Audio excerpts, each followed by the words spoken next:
నేతల ప్రవర్తనపై CM Chandrababu serious. పార్టీకి చెడ్డ పేరు తెస్తే సస్పెండ్ చేస్తామని హెచ్చరిక.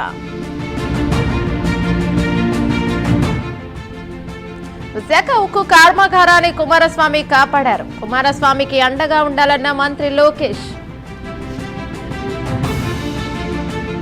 మాజీ సీఎం జగన్ పై ఎంపీ కేశినేని చిన్ని ఫైర్. జగన్ ఒక కామెడీ పీస్ అని విమర్శ. అమరావతి మాకు ప్రయారిటీ కాదు, శాసన రాజధాని మాత్రమేనన్న బొత్స. తిరుపతి జిల్లా అప్పలాయగుంటలో రోజా నిరసన. బీఆర్ నాయుడు రాజీనామా చేయాలంటూ డిమాండ్. విజయనగరం జిల్లా శృంగవరపుకోటలో ఉద్రిక్తత. రోడ్డు పనులు నిలిచిపోవడంతో గిరిజనులు ఆగ్రహం. పల్నాడు జిల్లా సత్తెనపల్లిలో రోడ్డు ప్రమాదం. బైకును ఢీకొట్టిన లారీ. భార్యాభర్తల మృతి. నంద్యాల జిల్లా ఆత్మకూరులో రెచ్చిపోయిన బైక్ దొంగలు. దొంగలకు అడ్డాగా మారిన Atmakur RTC bus stand. Gajwel KCR camp కార్యాలయంపై దాడి. క్యాంప్ ఆఫీసులో కిటికీ అద్దాలు ధ్వంసం. బాసర ఆలయంలో రాజకీయాలు జరగవద్దు. అధికారులకు సీఎం రేవంత్ రెడ్డి ఆదేశాలు. మంచిర్యాల జిల్లా చెన్నూరులో మంత్రి వివేక్ పర్యటన. అధికారులతో కలిసి పుష్కరాల పనుల పరిశీలన. సికింద్రాబాద్ లో కేంద్ర మంత్రి పర్యటన. సీసీ రోడ్లకు శంకుస్థాపన చేసిన కిషన్ రెడ్డి. కరీంనగర్ లో డంపింగ్ స్థలాన్ని బండి సంజయ్ పరిశీలన. డంపింగ్ యార్డ్ ను అడ్డుకుంటామని కేంద్ర మంత్రి వెల్లడి.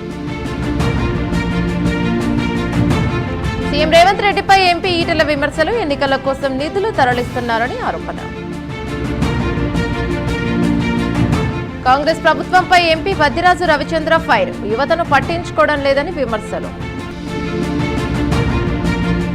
సోమవారం గజ్వేల్ బంద్ కు బీఆర్ఎస్ పిలుపు. కేసీఆర్ క్యాంప్ ఆఫీస్ పై కాంగ్రెస్ దాడికి నిరసనగా బంద్. ఖానాపూర్ మున్సిపల్ చైర్మన్ ఎన్నిక వాయిదా. సమావేశం నుంచి బయటకు వెళ్లిపోయిన ఎమ్మెల్యే బుర్జా. అల్లాపూర్లో హైడ్రా కమిషనర్ రంగనాథ్ పర్యటన. సున్నం చెరువు ఆధునీకరణ పనులు పరిశీలన.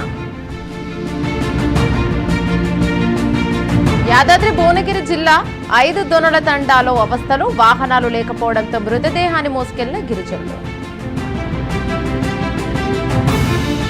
మంచిర్యాల జిల్లా బూదకోట్ గ్రామంలో సీసీ రోడ్లు మంజూరు. సొమ్ము కాజేసినందుకు అధికారులు ప్రయత్నిస్తున్నారని ఆరోపణ. సంగారెడ్డి జిల్లా పటాన్చెరులో దారుణం. అనుమానంతో భార్యను హత్య చేసిన భర్త. ముంబైపై ఢిల్లీ క్యాపిటల్స్ విజయం. 6 వికెట్ల తేడాతో ముంబైపై ఢిల్లీ గెలుపు. కేరళలో ప్రధాని మోదీ ఎన్నికల ప్రచారం. రాష్ట్రాన్ని ఎల్డీఎఫ్ ప్రభుత్వం అభివృద్ధి చేయలేదని విమర్శ. ప్రత్యర్థి పార్టీలపై నిప్పులు చెరిగిన విజయ్. కూటములు మోసపూరితమైనవని విమర్శలు. ఇజ్రాయెల్కు చెందిన నౌకపై డ్రోన్ దాడి. హర్ముజ్ జలసంధిలో దాడి చేసినట్లు ఇరాన్ వెల్లడి.